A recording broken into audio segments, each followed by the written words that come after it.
off, first of all, thank you so much for doing this.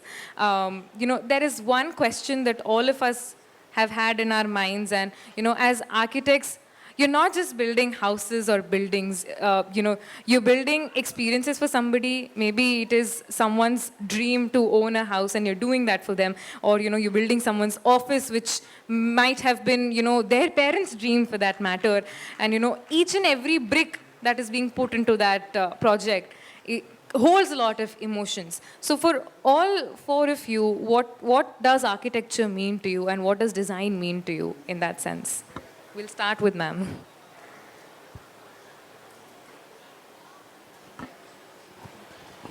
Hi. Firstly, thank you so much for having all of us here. I think it's been overwhelming. And to see such commitment and such passion at such an early age, I think we are honored to be here. So thank you. I think personally for me, architecture is, most of the arts that are there, whether it's fashion, music, sculpture, painting, anything, any of the arts are optional choices. The built environment, to the contrary, is not a choice. No matter where we are, even right now, we are occupying space. So space is such an integral part of our life, whether we are working, studying, resting, enjoying, playing. Even when we are playing, the infrastructure of the playground is something that has been shaped by a designer or an architect. So architecture has that much impact in our daily life, in our mental well-being, to shape everything around us. That's the power of architecture. Rightly said, ma'am. You enter the place, and I think just the place, just the building in itself changes your mood. So, thank you so much for that answer. I'd like to hear from Mrinalini, ma'am, as well. Well, first of all, thank you for having all of us. I echo a lot of what Tanya says. I'll just add something to what she's already mentioned, and this was something that I think we were told in the first day of architecture school in first year. And a professor said that, what's the first thing that you do when you wake up in the morning, right? Like, now I think things have changed because we probably reach out for our phones. But other than that, and one of the ideas was that when you get out of bed, you put your feet on the ground, right? And what is it that you feel beneath your feet? And how do you want to feel beneath your feet? Do you want to feel cold stone or warm wood? Or do you want to feel texture or something smooth? Do you want to feel wet grass? All of that is architecture, right? Today, even if you're talking about like reaching out for your phone, where do you really keep your phone at night when you're sleeping? Is it within reach? Are you going to reach out and within 3 feet your phone is going to be there? Or is it plugged somewhere else and charging across the room? So all of that is architecture. It's inevitable for us. It's, for us, I think it's also, for me, I think it's the idea of the built environment is also very cultural. And it's an ongoing, it's a very living narrative of who we are, where we come from, and the kind of futures that we want to build for ourselves. So it's not just about structures, it's not just about buildings and objects in space, but it's about the environment that we are in. That's so true, because now that you mention it, every little thing that we're experiencing every day is about architecture at the end of the day. So that's so rightly said. I would like to hear from Apurva ma'am as well. Thanks, Nigna. And firstly, I have to thank all of you. I had the privilege of being here at the festival since yesterday morning. And, I generally consider myself very young, but since yesterday morning, I think I'm feeling 20 years younger, looking at the enthusiasm and the energy that you as the organizers at I.I.M.U.N, at Parul University, and especially the crowd has. So thank you so much for it. And yes, continuing in the same vein that, Tanya and Mrinalini mentioned, what I would like to add is that I think I have always considered architecture to be an emotion, right? It is a way of thinking. It is a way of impacting the world. And, we should all realize that as architects, we don't just build or create spaces. We actually visualize a world that never existed. So in many ways, I think architects are also psychologists, and Suptendu has an expertise in this, but there is a theory called architecture determinism in urban design, which says that the primary driving factor of social behavior is the built environment. So that's the kind of impact that architecture design has on all of us. And though we are using the term architecture, but we are all taught architecture is the mother of all arts. So when we discuss about architecture, in the same vein, we talk about art, so we talk about design also. Wow, sorry, my mic. That is something, new that we've got to learn. And now that you think of it, architecture pretty much brings almost all art forms together because, you're going to put all of that in the building space that you're going to make. So that's such a beautiful answer, ma'am. Thank you so much. And I would like to hear from sir now. Thanks a lot. All of them have really shown their gratitude, and I also extend my real pleasure to be here. And young people will always show energy, and that's natural. But what I see is the way they conducted themselves in such a precise manner. And it's not very easy, the way the whole thing is organized, every small details. And architects are also known for looking at the details. So I appreciate all of that. And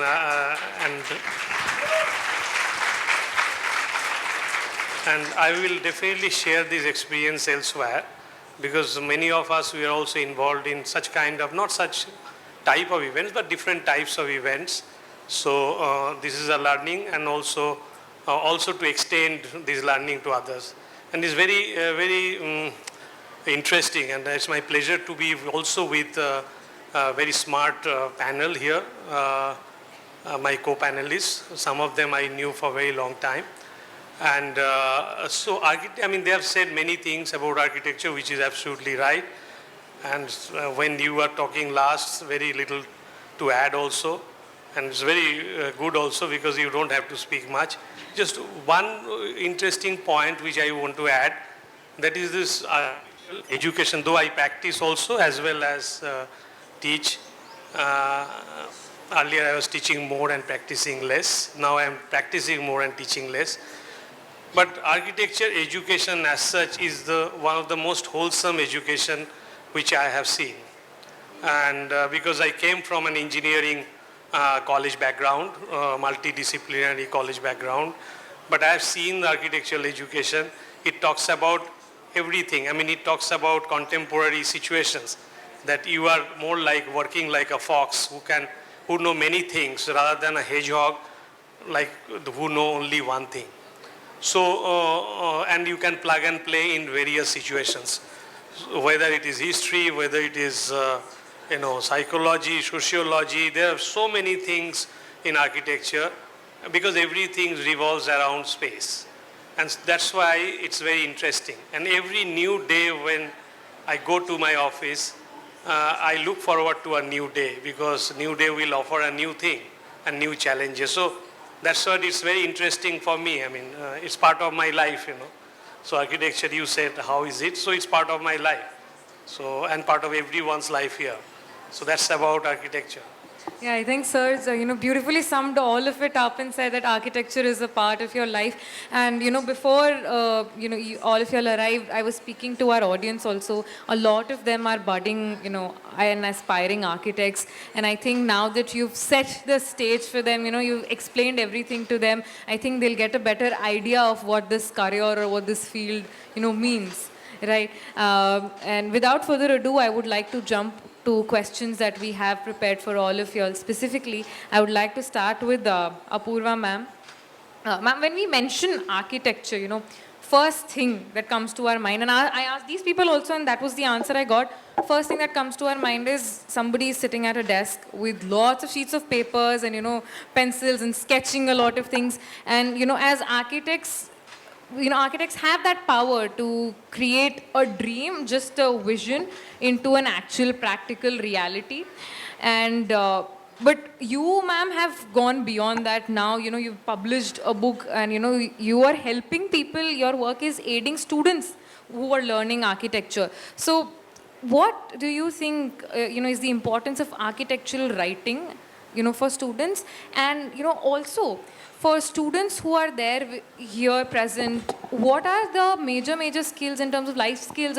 What should they learn apart from the theoretical knowledge that is there to be, say, an architect? Yeah. Okay, thanks, Nigna, for the question.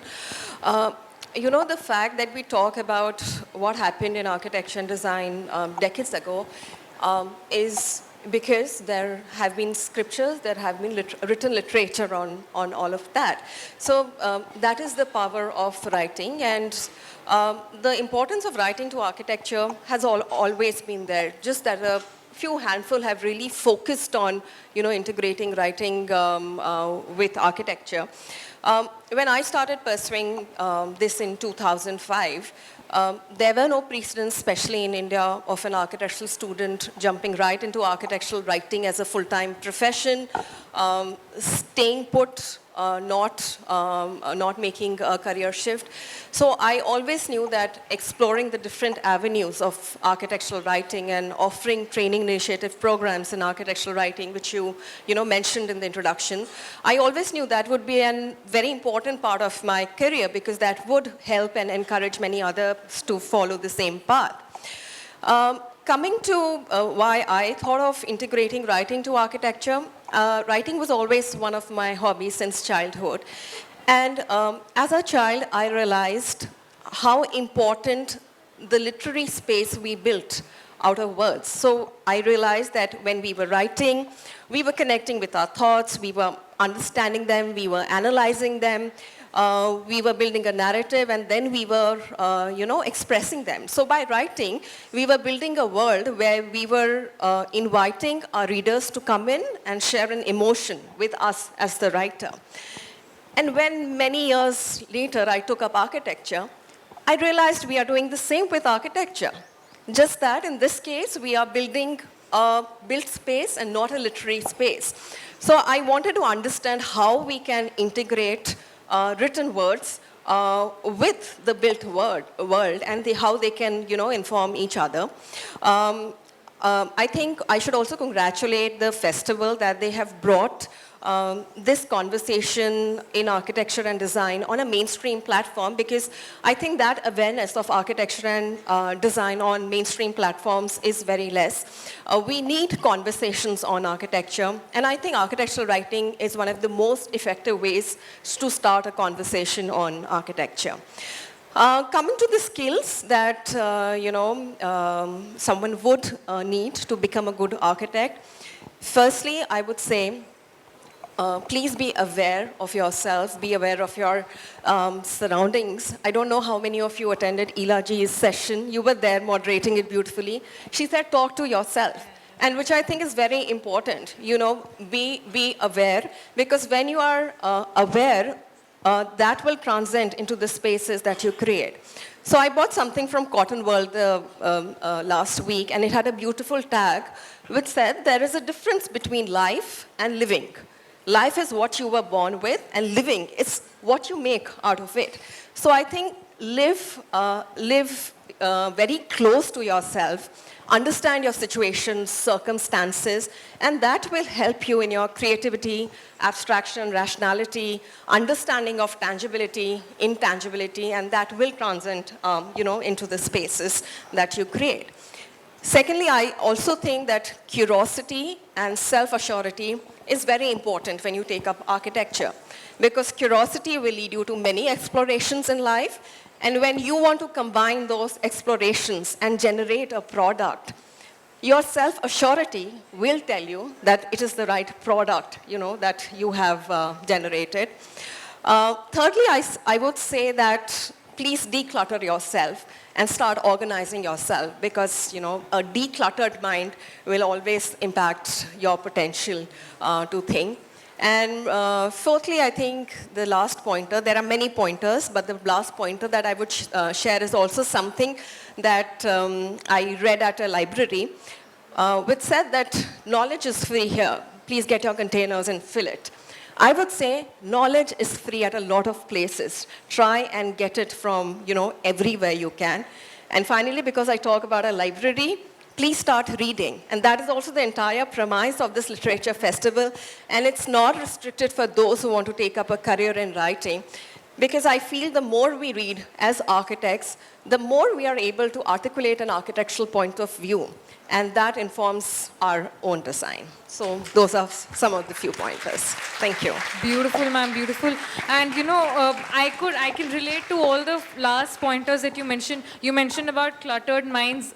Gen Z, our generation, I think we have the most cluttered mind. And then, ma'am, you were talking about curiosity. I think we are a generation who will question everything and everyone that is in front of us. We're a very outspoken generation. So, you putting it into perspective that being curious, questioning things, and then, trying to figure things out in your own mind is very necessary. I think that will help all of us a lot. But I must add here, it's not just for the younger generation. These are pointers that we have to do it. Anyone in the field, and I think at the end of it, these are some very basic pointers that you have to just do for your self-growth, not only when you are in architecture or design. True, absolutely true, ma'am. And now that we're talking about our generation also, your book, revolves around 10 families. You've written about those 10 families who influence architecture and vice versa. And now all of these families come from very diverse beliefs and backgrounds. Like a lot of us from here, we have students from across 95 cities here sitting in for the session. So we're also from very diverse beliefs, I would like to think. And what is one common thing in these families, or how did you weave these families together and put them into a book? Okay, thanks. So this is the book. I'm so happy that you've kept a copy there.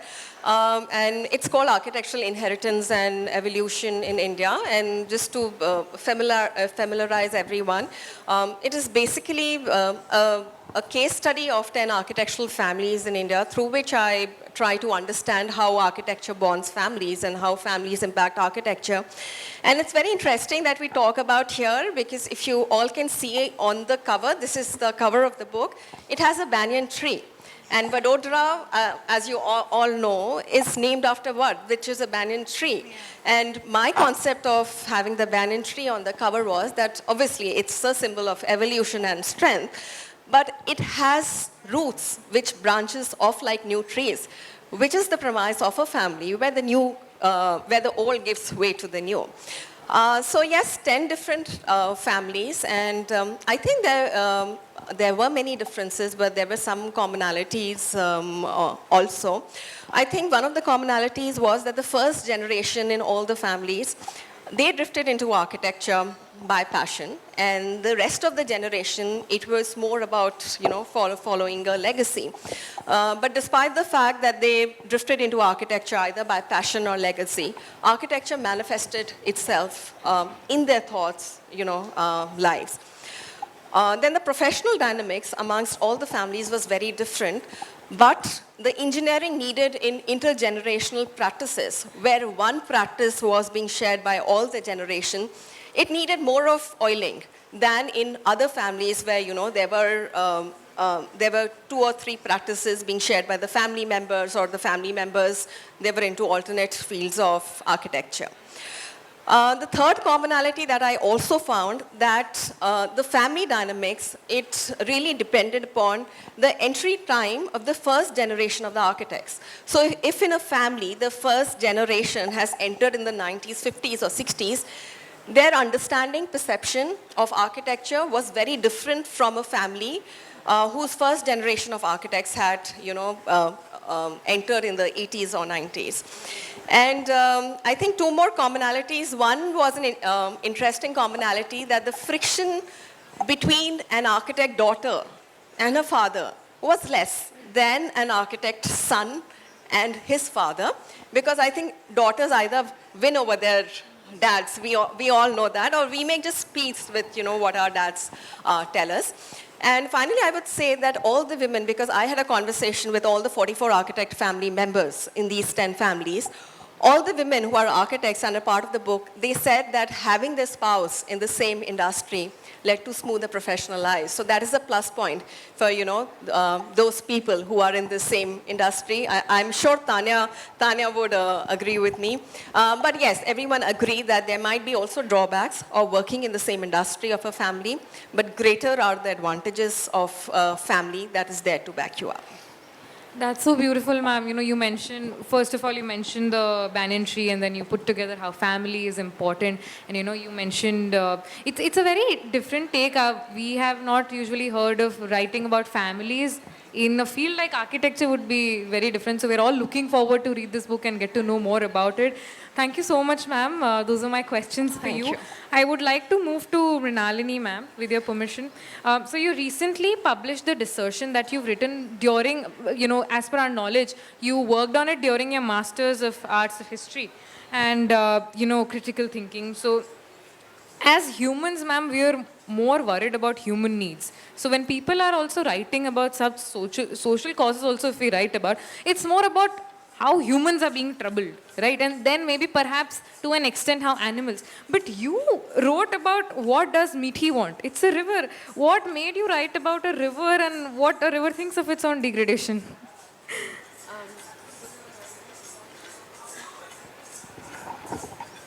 So this whole process started with a deep interest in the sense of identity, right? And the more I thought about it, the more I realized there was this realization that every entity has a story to tell and every entity has an agency, whether it's something that's built or natural or is found. And in talking about that, I started to question what that agency is. So when we're talking about the river, in this case, it was, yes, the Mithi is actually a river. It's in the city of Mumbai. It's this tiny little thing which most Mumbaikars today will not recognize as a river itself, right? But if you look at the history of that, it's actually, the river came from a point where it was in the British colonial times where a number of cartographers sat on a map and said, this is a point of source for water. This is the city. The city doesn't have drinking water. How do we get water to the city? So they took a pencil and they drew across the map. And that one line actually became the river in the city. So it was about what can that land give us? How can we bring water from point A to point B to the people? And how do we make that happen? By creating a river. Now, over a period of time, the purpose and the objective of the Mithi, and it was called the Mithi because it was carrying Meetha water, right? Fresh drinking water from point A to B. But the purpose and the objective of that river was devalued and degraded into a drain. And then instead of carrying fresh water for drinking for people, it started to carry waste out of the city into the sea. So the objective of the river was changed in the minds of the people, and therefore the way they treated the river was changed. It no longer was something that an entity that they could derive fresh water from, but instead carry waste from. So in changing the status of the river, the value of the river also changed, which in turn changed the identity of the Mithi from a river to a drain. Which to me was really fascinating, right? Now, and the river over here is just an example. It's an example of a very complex relationship of the city, and in this case, Mumbai, with ecological systems. But this can be applied to anything, right? We usually ask, like, how can, if this is a piece of land, how can I get to the center of that land? Where can I draw that road and construct a road? Oh, the Himalayas are beautiful and the weather's beautiful over there. How do I carve that 8-lane highway going into Shimla, right? Or how do I draw water out of a well from the ground? So we are constantly asking about what is it that we can take away from the resources that we have, right? How do these entities serve us? But my point over here is that if we flip the narrative and we begin to ask, what is it that they want? And my entire research was based on that, was based on what is it that the Mithi wants. And in anthropomizing it in a certain sense, it allowed me to understand what the river's struggles and challenges were, but what its potential desires could also be, right? And to look at it from a larger perspective and see what its context, how its context can address some of these issues. And we're talking about not only geographical, but social, political, economic, all of these cultural issues. But I have to say that this study was not only about looking at ecological issues, but it was a very, very deep exercise in empathy, in trying to understand a different point of view, in trying to change that perspective, flipping that narrative, looking at it from something that was very distinct, and also removing ourselves, like you mentioned, right? We've got a very anthropocentric way of looking at everything around us, right? What is it that we want? The human species is the center of all our worlds, right? But for me, it was an exercise in looking beyond that and to really question that and see that we do not exist in isolation, right? We have to coexist in an ecosystem, and that ecosystem is what enables us to thrive as we do. But what enables that ecosystem itself? So to ask what does the meaty want became a very sort of critical question for me, to not only look at the river, but just to look at how we think, how we design, what are the questions that we are asking? Are we looking at things critically? Are we really thinking deep enough to see how we impact our environment? And the question of future histories, right? Like how do we look at our contexts, our past histories in order to build future histories? That is so rightly said, ma'am. And I think we'll figure out what Meethi wants only after reading your work. So we're looking forward to doing that as well. Tell me if you find an answer. We'll try our best. But, you so beautifully mentioned that, to exist in an ecosystem, it is bound to happen that you'll have different perspectives and different narratives. And, it is very necessary to keep switching narratives, and so we also here at I.I.M.U.N. we've put together these many students, and this is the third time that we're doing something like this, and every year we've tried to take a different perspective. We first started with the auditorium system, and then we we expanded it, and this time we thought let's just inculcate our culture more and make it into a fair, into an actual festival. So how important do you think is changing the lens for somebody? Do you think by changing the lens maybe lives can be changed as well? Absolutely. I think changing your lens, like you said, or looking at it from a different point of view is a very powerful tool to change the narrative, right? Like you've got students, you said, are looking at things differently. I think this also inculcates a sense of empathy, like I said. It allows you to wear somebody else's shoes. And in doing that, what you are doing is that you are now looking at it from a different perspective. You are looking at it from beyond what your own understanding of your immediate context is, right? You're allowing yourself to think critically. You're challenging yourself. And in the process, you're challenging others and the system in totality, right? So I definitely feel that it's a very powerful tool. It also comes with a lot of responsibility.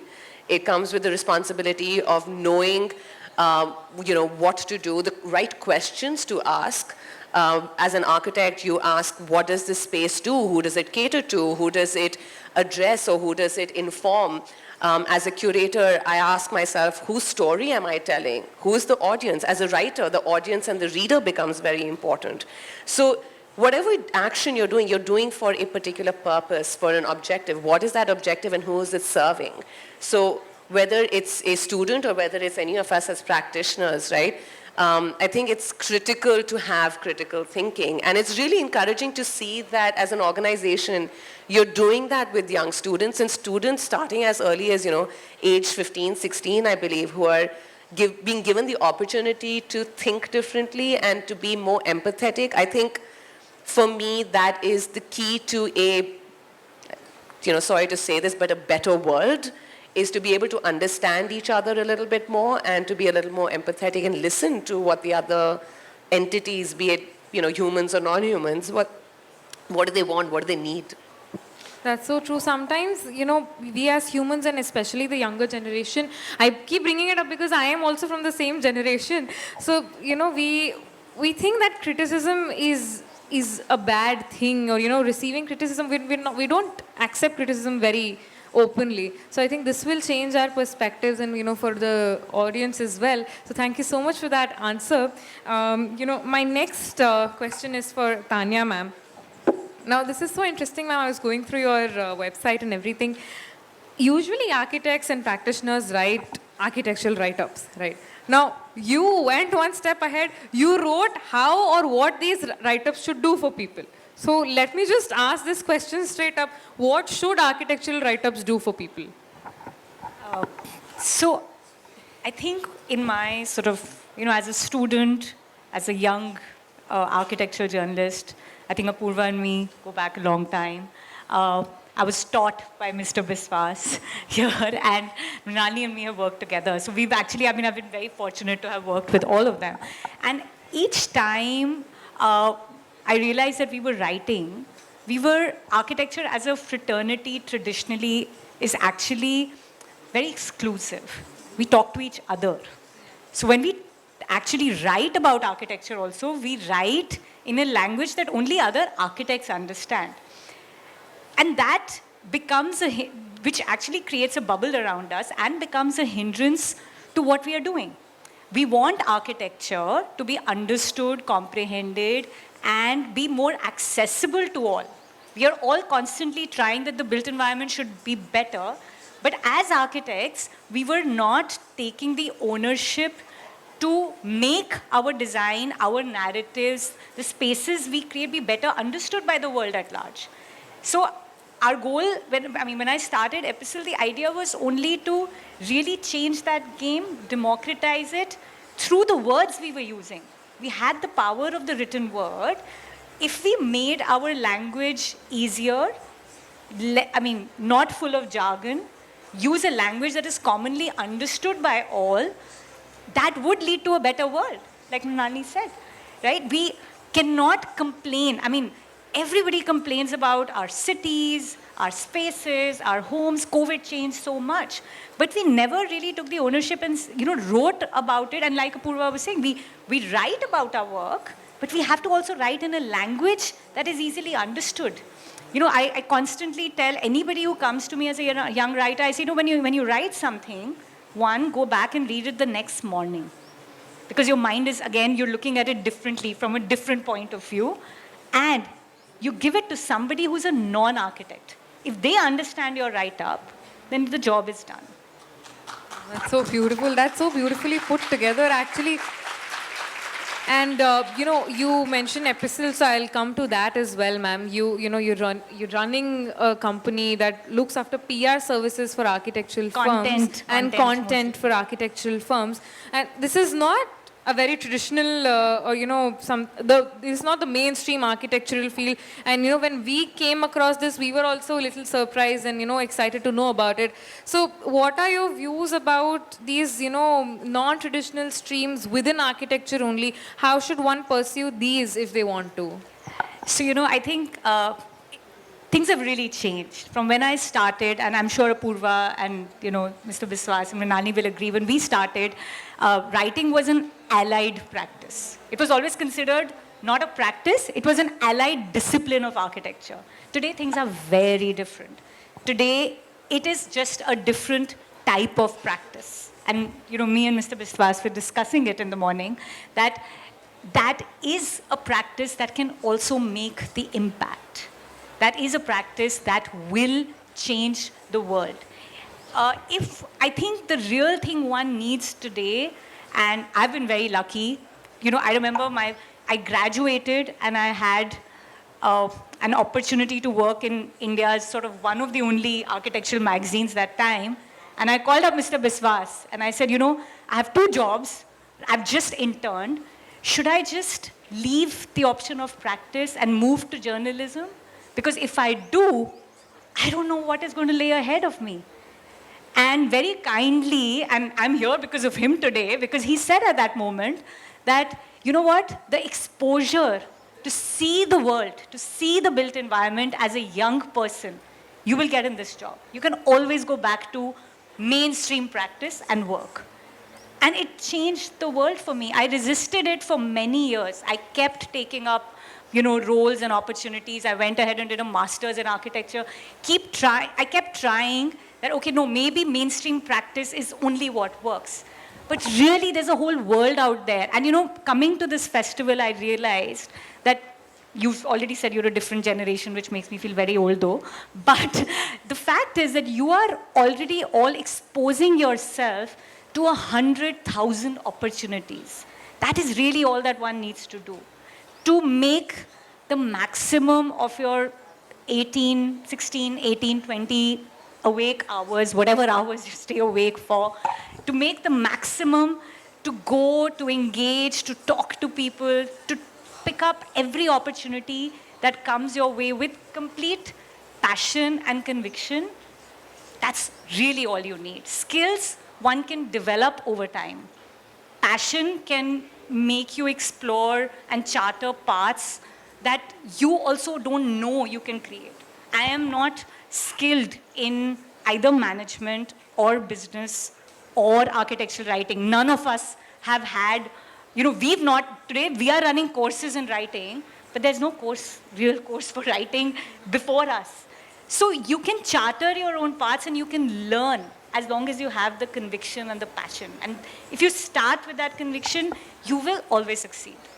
So I think you would also, agree, and this panel, the audience will also agree. You mentioned that you kept, bouncing back to the traditional architecture, also mainstream, to check whether, is it actually something that you want to do? Because there was nothing else at that time. Right. But today, there are so many diverse ways of practicing that it's actually, you can start early, get the experience early. You can explore what is it that really gives you the joy every single day. And it's okay to go back and say that, I did not enjoy it, let me try something else. I keep telling my team a lot of times that, I spent 6 years studying architecture. I spent years practicing it. I only started Epistle when I was almost 30. It's never too late to start. Every single experience will only add value to what you do. That's so true. Yeah, because ma'am, so now I think we will also agree on this, that trial and error, even if there are so many things for us, for the youngsters, still trying and error or like failing somewhere or shortcomings is not something that, we should consider like a setback, and we should just keep going at it, and we can always restart. So that is so beautiful. Thank you so much, ma'am. That is it for my questions for you. Now, sir, I have a few questions for you. I would like to start with your book only. Your book has a very interesting title. It's called Gurugaon to Gurugram. What, makes this city so special for you that you've written an entire book on it? No, I have so many things to say because there's so many things discussed. I will come to Gurgaon. I'll first start with the river.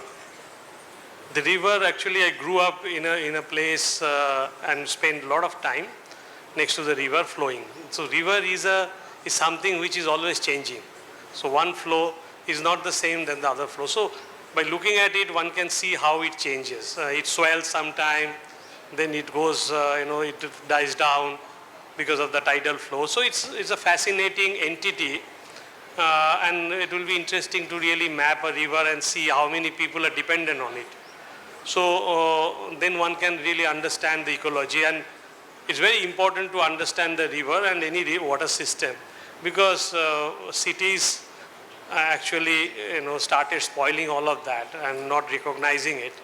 So that's about the river, and we are cluttering the river by making everything next to it. And from the clutter, what you said that your generation has a lot of clutter, I think clutter in that sense is good. Not in the sense of river, but in the sense of mind. Because then you are exposed, you are open to exploring many things.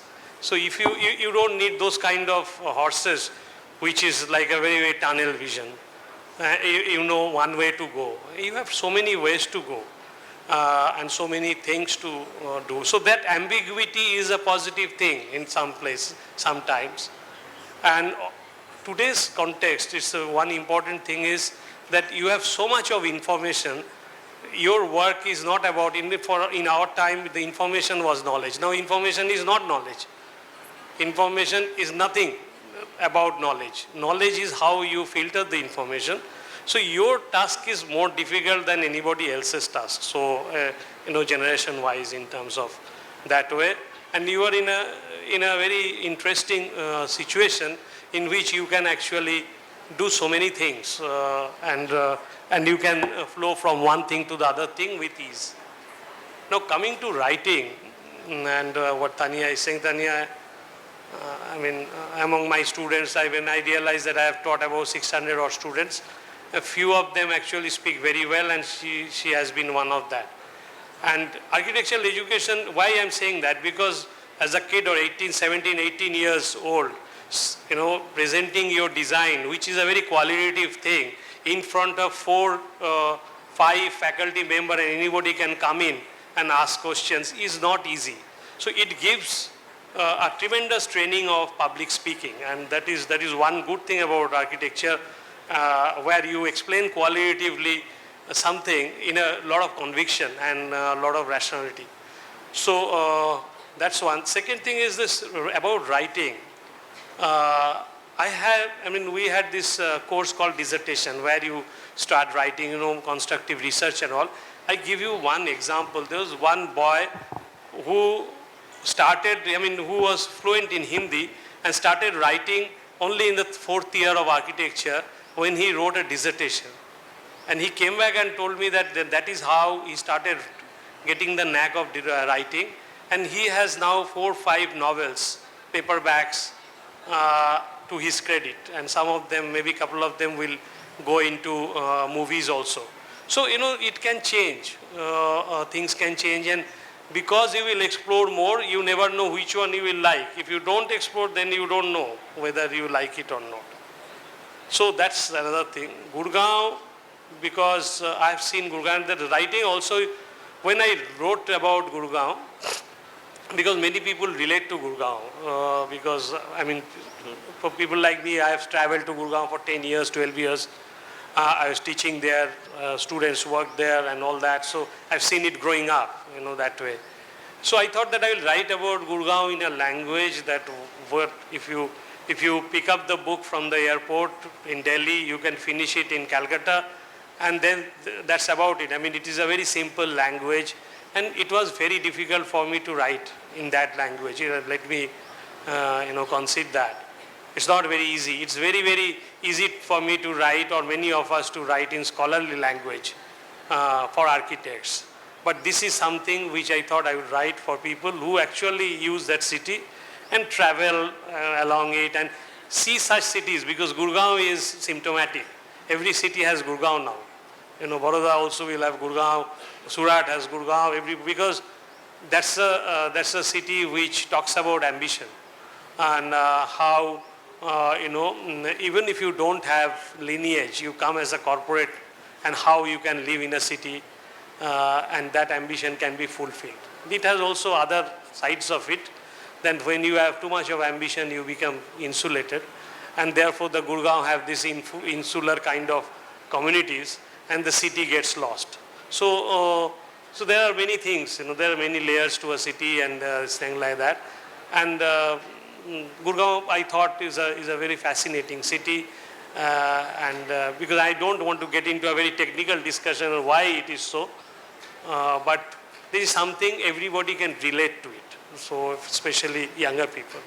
So I thought I will write in a language which is easy, and that's it. That's about it. Thank you so much, sir. Yeah, I think what is necessary is that, as architects, all of y'all are well versed with that architectural language. But I think then when you write in a simpler language, people like us, people who don't have a connect with architecture like the way you do, will also be able to get into this field. So, my next question is also revolving around how you're talking about sustainable development in the book, and sustainable building in the book. So in a country like India, there's also urban planning, then there's also, say, sustaining our heritage. What are your views on that? Can sustainability come with the urban planning as well? The basic concept of sustainability, I feel, is that is intergenerational. Means that what we are leaving for the next generation. That's the basic premise of sustainability. So I was actually looking at that, the way my parents loved me, could I give it back to them that much? No, I couldn't. And many of us couldn't. And most of us couldn't, in fact. So always the parents will love the kids more than the kids will love the parents. And that's the issue of sustainability. So if you can give back as much as you have taken, then it is sustainable. If it is not, then it is not sustainable. And then the urban planning and all this discussion is that how less that gap will be. That's the discussion of sustainability. You know that you took something and then you are giving back almost that much. So in, that way. So in the calculus language is that limit which is important. So I talk about that in building their materials, and there are a lot of technical things. But this basic concept is coming from human relations and relations with the surroundings. So that's, I think, is the biggest learning of sustainability. Thank you, sir. Thank you so much. And now that you've mentioned what we're leaving for the next generation, there's also a next generation sitting in front of all of y'all. So, to conclude this panel, before I move on to one quick fun session that I've planned, what is this one piece of advice that you would like to give to our generation? We're all afraid to take that, leap of faith and go ahead and do what we want, maybe because some of us are scared that our parents might not like it, or, we may disappoint ourselves in the process. So one line or, advice that all of you all would like to give. It start with ma'am here. So I think I said it earlier as well. It's, skills can be learned over time, joy cannot. So if you find that joy every single day, no matter what you do, everything else can be worked around. Your parents will come around, your family will come around, your partners will come around, success will also come around. But you need to be happy waking up every day and doing it. Lovely, lovely, ma'am. Ma'am. I think, and this is quite sort of reflective of all of our journeys, is that don't be afraid of failure. And especially in design and architecture. Design and architecture itself is very iterative. So, what they say, right? If it doesn't kill you, it makes you stronger. You will learn from your failings, and you will learn from what goes wrong and how to make it better and how to do better. So I think the two things I would say is that don't be afraid to fail. It is going to happen, but use that as an opportunity to build and use it as a stepping stone. And the second would be to just, like I said earlier, be more empathetic about your surroundings and about each other. Thank you, ma'am. I would also have probably two things to say. One that I always say, do anything, but be unique. Get your uniqueness in whatever you are doing. And secondly, whatever you plan to do, architectural practices today, not only about buildings as we talk about, I think we who are into architectural writing, we also pride ourselves in calling ourselves as architectural practitioners. Do whatever you want to, but be persistent and be committed. There is this quote by an American author which says that persistence is the hard work that you do after you are tired of all the hard work that you have already done. So be persistent in it, and I'm sure the rewards will always be there. Wow, beautiful, ma'am, beautiful. Sir, what are your thoughts? Just thinking what my thoughts would be. So, that's right. One thing I feel is if you are bored, don't do it, because boredom is the beginning of mediocrity. And mediocrity is a problematic thing. It is mediocres are problem. So if you are bored, you will end up doing something which is run of the mill and end up being a mediocre. So don't do it. So unless and until you are intellectually alive, whatever you do, then there is a problem. Then you must do something else. So you can explore, experience, change things. You should not be afraid of it. And you are saying that this generation is not open to critique. I think this generation is open to criticism more than we have been, because every post you put in Twitter or whatever, there are hundreds of comments. And you are open to criticism because you are open book in this social media. So I think you are much more comfortable in that than any other generation. So you are always taking criticism, almost like bull by its horns. So that's another thing. Second thing is that because you have so much of information, that knowledge, and also the concept, what is the idea which you are going to talk about? And I think that's the biggest challenge. If you do not have idea, then there is a problem. So if whatever you do, you should have an idea. Like this festival, I was looking at it, it really looks like a fair and a festival. Maybe you can, and you have said that you have come out of the auditorium's closed space to outdoor space in this kind of season, which is very nice. I was also thinking maybe that you can introduce a small design competition within Parul University to actually say that how you want to do the layout of this and put that exhibitions up in this, that look, there are so many ways of doing it, and we have taken this person's idea and execute it. So, you encourage that, the students also to look at this space differently, because most of the time it's an open ground. And you also take pride in your work and get recognized. So that is one way you could do it. But key point which I said is, if you are getting bored of doing something, don't do it. Do something else. Till the point you find you are happy. So keep trying new things. And if you're bored of everything that you're doing, you need to keep trying and listen until you find something that you love doing. That I think is going to be the most important takeaway from this session. Now, before I open this floor for the audience to ask questions, there's a quick rapid fire. I will give you a word or a phrase, and all four of you would have to give me one word or a phrase that comes to your mind when you hear this. Right? So I'll start this way. Ma'am, one book you would recommend everyone reads? An Equal Music by Vikram Seth. Okay, lovely, ma'am. The Boy, the Mole, the Fox and the Horse by Charlie Mackesy. Interesting. Pyramid Principle by Barbara Minto. It helps you to understand how to think and how to write. Wow. I don't have any book to say that, because the books are too big to read actually, and you read an article or something. I mean, whatever you like, you read. And I would love to read anything on architecture. So that's it. I mean, I don't have any name. I'm really sorry to disappoint you. Fair enough. It's all right. Great. Next one is your favorite monument. I would say the Qutub Minar. Okay. Fatehpur Sikri, near Agra. I have to say the open hand in Chandigarh, because I've been born and raised in Chandigarh. I have too many memories associated with it. Wow. Taj Mahal. I mean, this is Taj Mahal was fascinating. When as an age, I mean, just take a little bit of time. It's okay.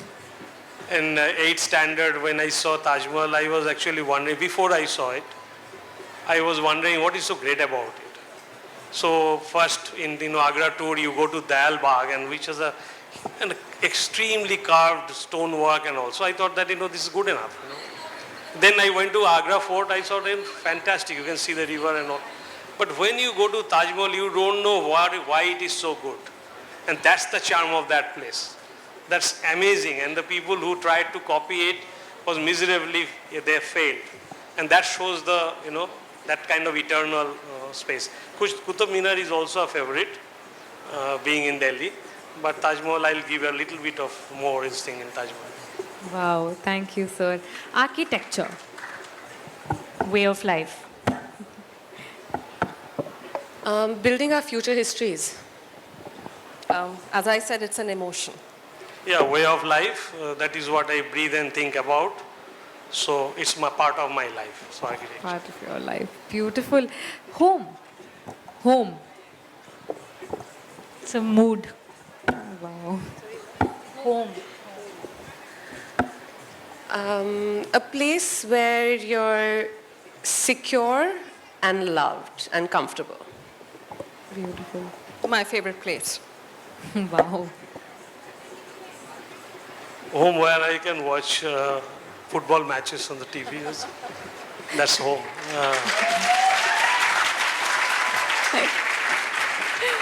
Amazing. Youth. Power. Hope. Bold. Youth. Youth is, I don't know what it is. It is, because you don't know what it is, it's the most fascinating thing. Wow. And it's the state of mind, It's not the age, it's the state of mind. So you would like to believe you're also youth here.